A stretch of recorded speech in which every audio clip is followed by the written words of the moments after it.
Good day, everybody, and today I'm gonna have a little lecture on traditional Swedish belt knives. This is a topic I'm very interested in,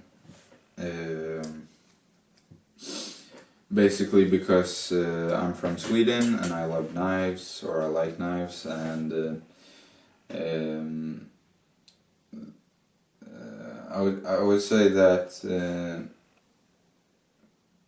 the Finnish Puukko knife has gotten so much attention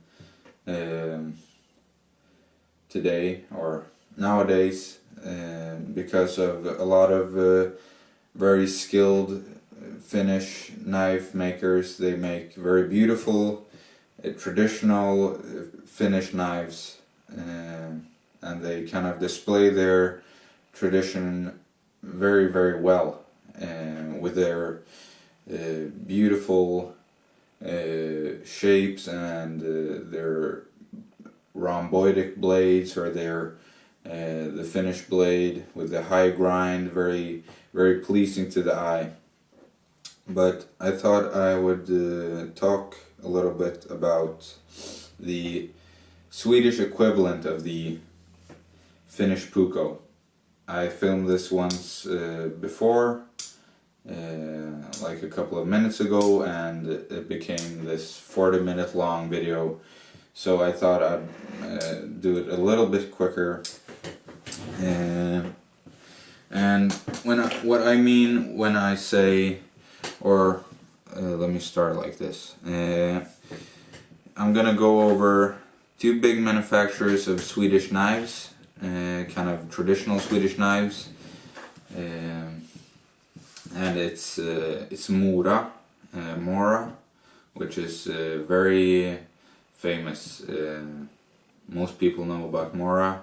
Some people don't like them, some people love them, whatever. And I'm gonna go over another manufacturer, huge manufacturer in Sweden, or was a huge manufacturer in Sweden, in the town of Eskilstuna. And then I'm also gonna show you some knives that I've picked up from secondhand stores, antique stores, which are kind of representing the homemade, or the kind of the knife makers back in the day. Yeah, and then I'm gonna go over a little bit about kind of the shapes and the patterns of blade, handle, and the sheath. So maybe you want to see my face. Let's see here. Oops.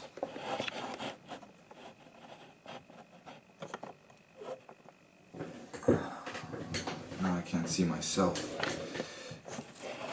Sorry about this. Alright, so yeah, let's go and look at some Mora knives. Mora knives has been around for 128 years roughly, or 27 years roughly speaking, and I have some older Mora knives. I don't have like the knives from when they began, but this is a typical Mora knife. And here's another one. They're both very, very, very well used and abused. That's that. And then we have in the better condition, in the new condition. This is from the 1950s. Here you can see the red handle, and this is kind of a cardboard, or I think it's called the Unica sheath.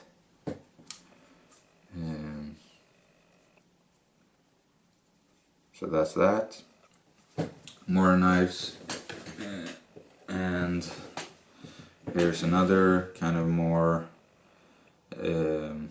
exclusive model with a Master birch handle made by Carl Andersson.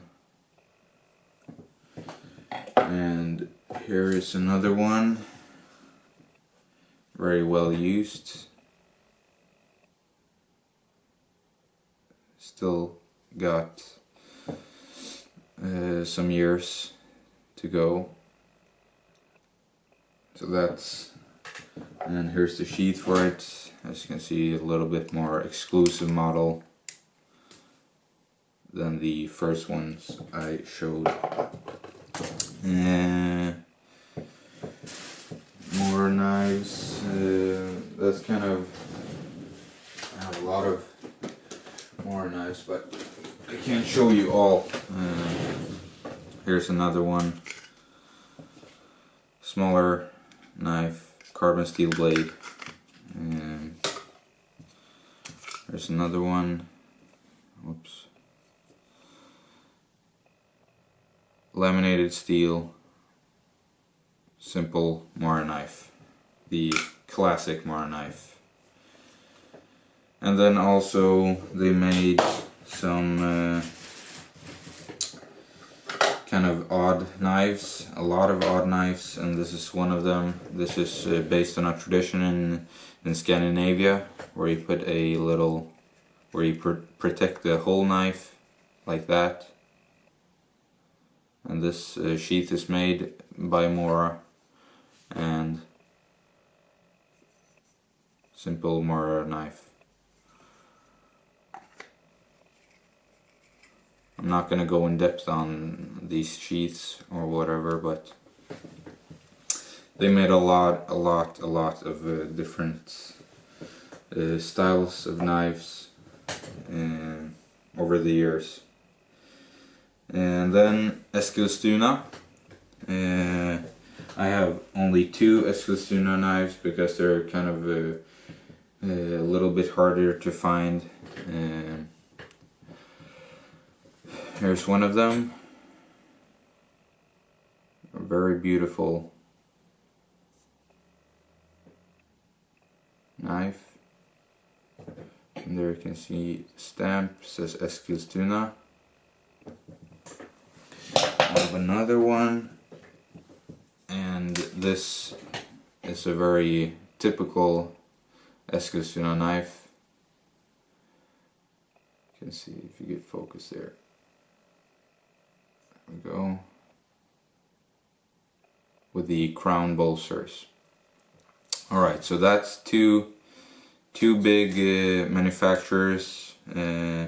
Eskilstuna nowadays does like I don't know what they do. They do like knife axes and a lot of bullshit basically, which I think is really stupid because of their huge tradition in knife making and making amazingly beautiful knives, and pocket knives are very well known for making beautiful pocket knives, and also making barrel knives. It's basically like an ocean. There have been books made which are like pretty thick about all the different manufacturers in Eskilstuna. Alright, so and then now I'm gonna go over the homemade knives, or the kind of the pre manufacturing of or pre big manufacturing of Swedish knives in Sweden. So we can start by well, this is kind of the I have 2 great knives here. This knife right here, which is kind of the shape more kind of not copied, but yeah, I guess copied. Simple handle, although this is not older than the Mora manufacturing, but knives like these has been made before Mora. So, and here's the Sheath. A very, very nice example of a traditional Swedish knife.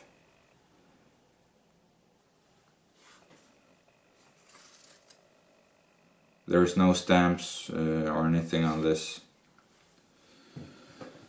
And here's another one. This is probably most definitely before Mora. Probably mid 1800s, late 1800s.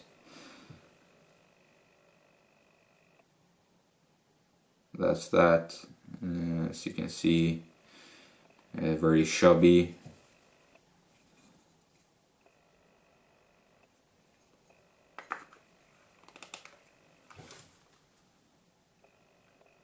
Yeah, so that's 2 homemade knives, and then another one. I don't know the age of this one, but here you have laminated steel, simple handle. This is kind of a little bit more finesse on it than the normal spool shaped handles, but and I made this sheath for it. Alright, so I thought now I've shown some of my collection of traditional Swedish knives, and then I thought I'd talk a little bit about the kind of the patterns, or the kind of the traditional highlights, or I don't know what to call it really, but basically what shows that it's a typical Swedish knife. So this is a knife I've made, and I think it represents pretty good what a old traditional Swedish knife would look like. Simple birch burl handle, and a carbon steel blade with a drop point, or a broken neck, some call it also. So basically goes about 3/4 of the blade, or 2/3, and then it drops down. So from here it's straight right here, and then it drops down towards the tip. And you can see this on, here's the knife I showed you before. If you can focus, there we go. You can see straight from here to here, and then it drops down to a drop point or a broken neck.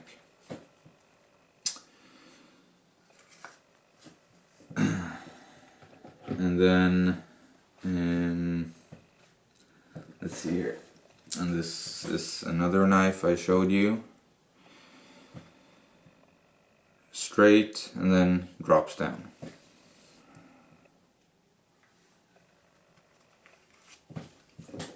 Alright,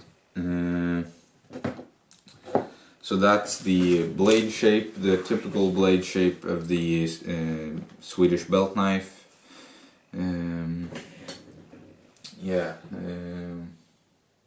You also see this nowadays with Mora. They still make the drop point blades. Even on the newest Garberg, they have the drop point blade, which I think is a nice feature, because I like the tradition. And the Garberg also has the what we call ricasso, which is basically this, which is also a tradition. it's flat there, and then yeah, you can see that. It's basically this, which gives some strength to it, not a lot, but and it also looks nice. So, and here you can see also another feature of some kind of more luxurious knives. You have this kind of angled what should I say, angled spine. So a 45-degree angle runs down the entire knife, as you can see right there.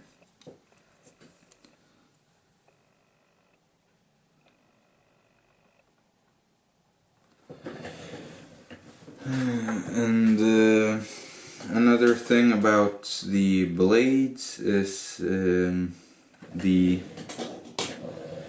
steel quality. And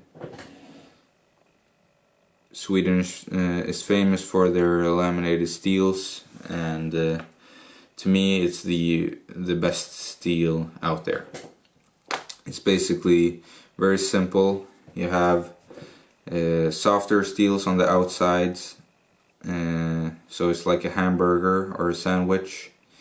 You have soft steel, and then in the middle you have very, very hard steel, and then soft steel again.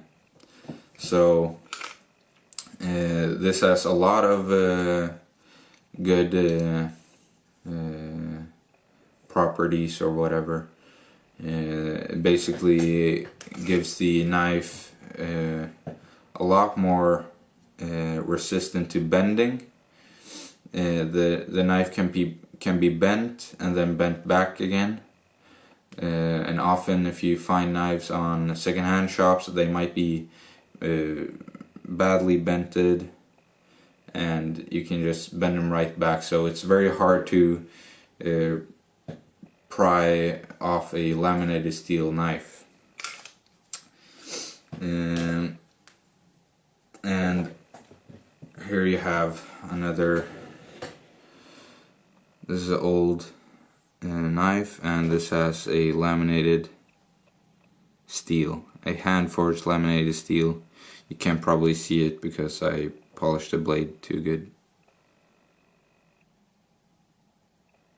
But if you see careful there, you can see kind of a wavy pattern going right above the edge. And you also have this on this knife.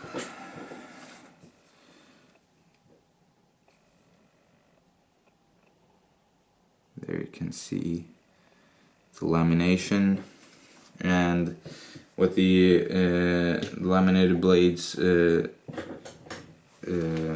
what they're able to do is you can have a very hard piece of steel in the middle, much harder than if you had like a solid steel blade.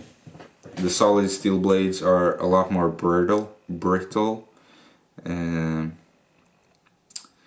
and if you pry, they can just snap. And also it's easier to sharpen the laminated steel blades because of the softer steels on the outsides, which basically gets removed easier when you sharpen. So yeah, I prefer laminated steel. I think it's the best steel out there, the Swedish laminated steels. Alright, then to handle, we have a, I'm kind of the handles, most of them birch, master birch. This is birch burl. I've harvested this, and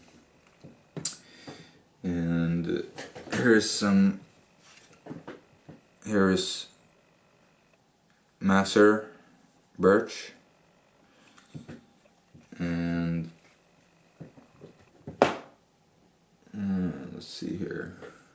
Most Sheepmore knives, they come with red painted, just normal birchwood handles.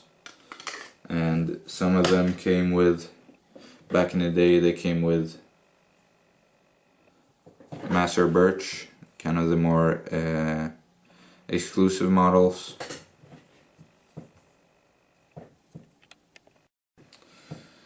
So, let's see here. And this has also some kind of curly birch of some sort. And then we can go over to talking about handles. We can look at the Bolsters. I don't have a very good representation of all the beautiful types of bolsters in Swedish knife history, but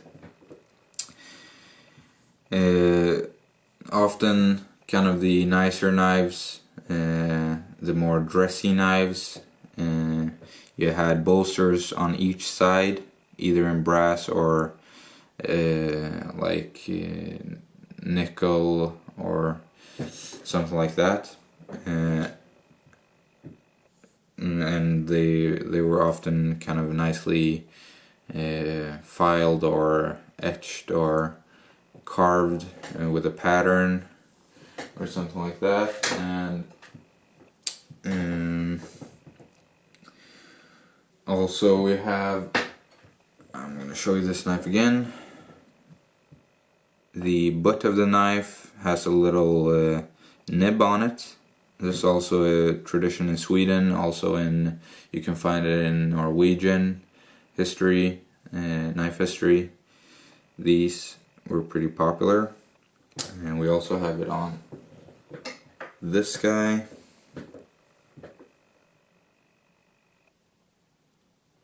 And that comes with the a little bit nicer knives. So that's that. Now I've talked a little bit about the handle, and the handle, simply put, is a simple kind of spool-shaped, barrel-shaped handle. This is a knife I've made. I probably said that already, but here's a more from today's age. It's a carbon steel. Classic #1 has a very simple spool shaped handle. Fits decent in the hand. Kind of too small right here for me.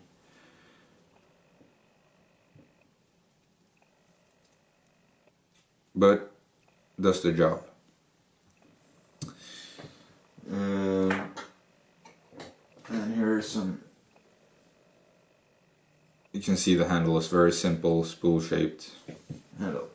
And we also have that on this knife, which I've shown a couple of times now. Simple spool shaped handle.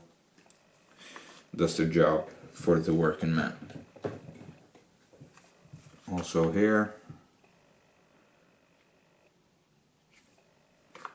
So I've gone over handles now, briefly, and the sheath. Alright, so the traditional Swedish sheath is of course made of leather, and let me give you an example here. I haven't read this in a book or anything. It's just me looking at a lot of old Swedish knives, and this is what I've come up with. So the sheath is a very simple sheath, no wooden insert, just leather. So you can see there, it's just flat, like that. Stitching is in the back, and the sheath is symmetrical. That's very you see that on most kind of or you see that on most Swedish knives. The sheath is symmetrical. Why that is, I'm not really sure, although some might think it's because you can put the knife in either way, and that's a pretty good, I guess, pretty good theory, and that might be the truth. But I don't know who's. I have no idea really. But other than it looks nice, it comes down to a point like that, and that you can see with this knife. You can see the similarities between these two. They're both symmetrical, kind of symmetrical, and decorated.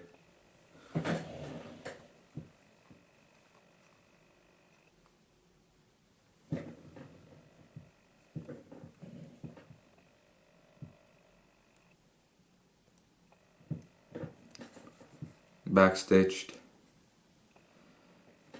and there's also in Sweden we have like a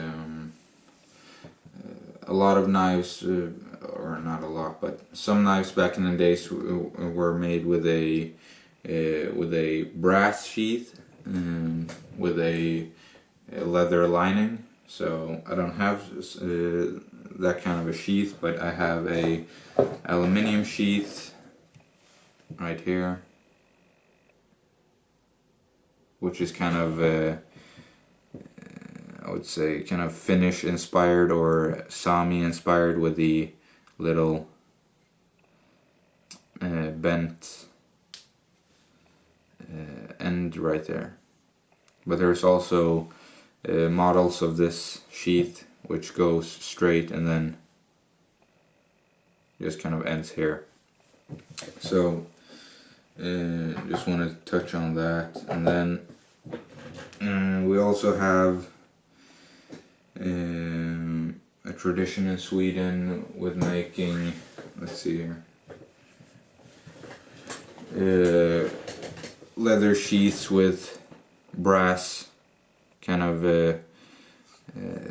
the black parts here were brass on some knives, just to kind of reinforce it. Sorry. Yeah, basically like a brass ring around here, and then they would solder on like a little loop thing, and then they would hang a leather piece to have it in their belt. And also some were made with a brass part right here where the black is, and that in Swedish is called droppsko or doppsko, I'm not really sure, but basically it's to reinforce it, and it also looks nice. So now I went over sheaths a little bit, and we also have this sheath, which is a hat sheath, which I showed in the beginning of the video, and here's the sheath I made for my knife.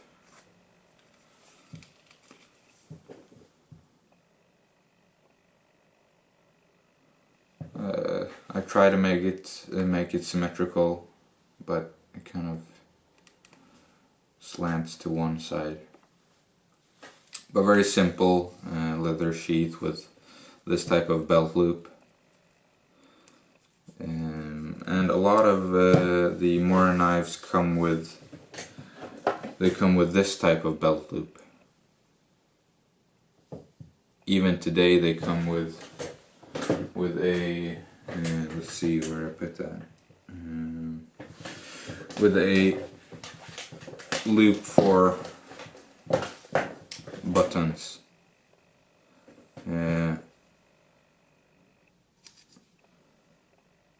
So basically, let's say you have a pair of pants with traditionally what this was meant for was to have the knife hanging where you had buttons on your pants for to wear suspenders on, and you could use this to you could just put that on the suspender buttons, and it would hang from it. I don't have such pants on me right now, but and also maybe the guys back in the day put buttons wherever they felt like, so basically they could hang their knife from wherever. But I still use it, the button thing, the button loop. On my, I have a pair of Swedish Army pants, and they have buttons for suspenders. So I just put put it on the button, and then I wear a belt over it. So there's no way of it getting loose really.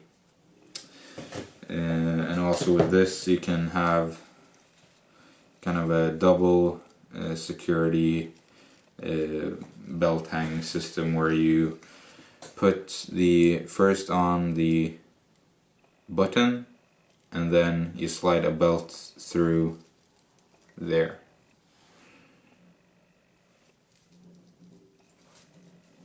Which I think is a very nice solution. And this is the version I make my sheaths. It's basically just friction. There's no way that it's getting loose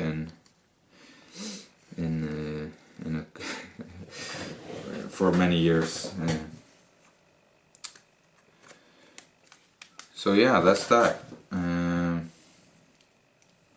I just wanted to kind of inform you guys on the Swedish tradition. I don't have the best what do you say, the best knife collection, but I think I have enough of it so that you can get a brief understanding of what the traditional Swedish knife kind of is. So just going over it again simply,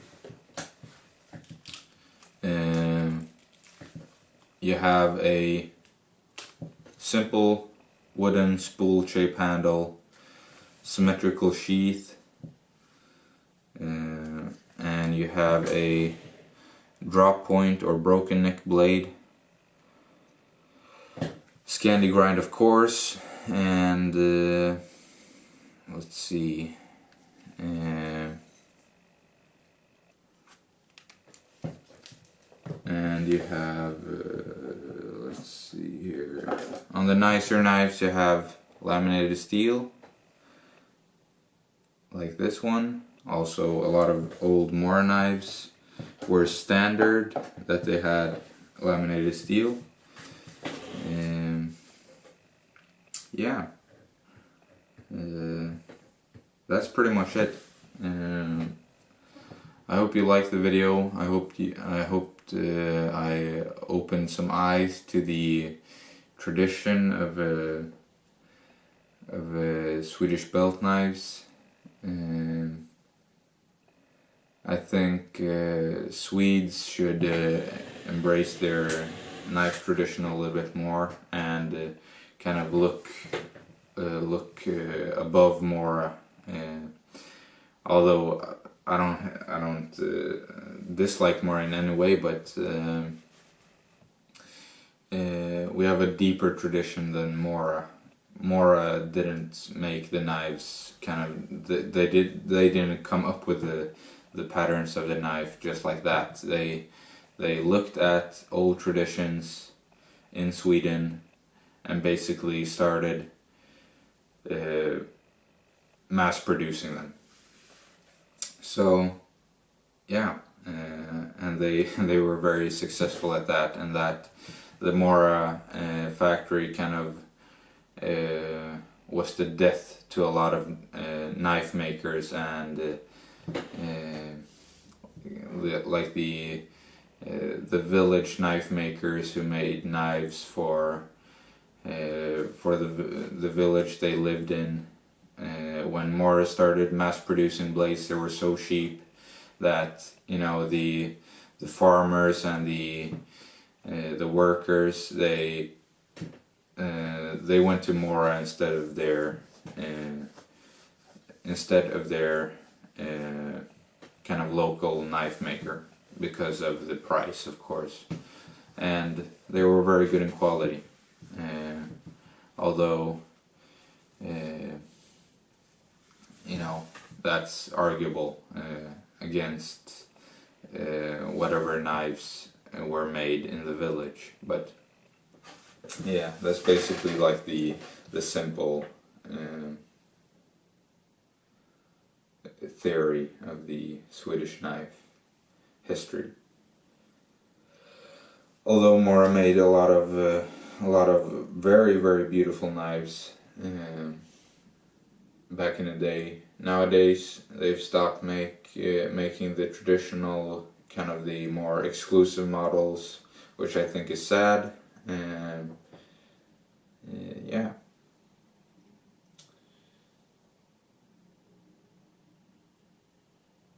I wish you a good day.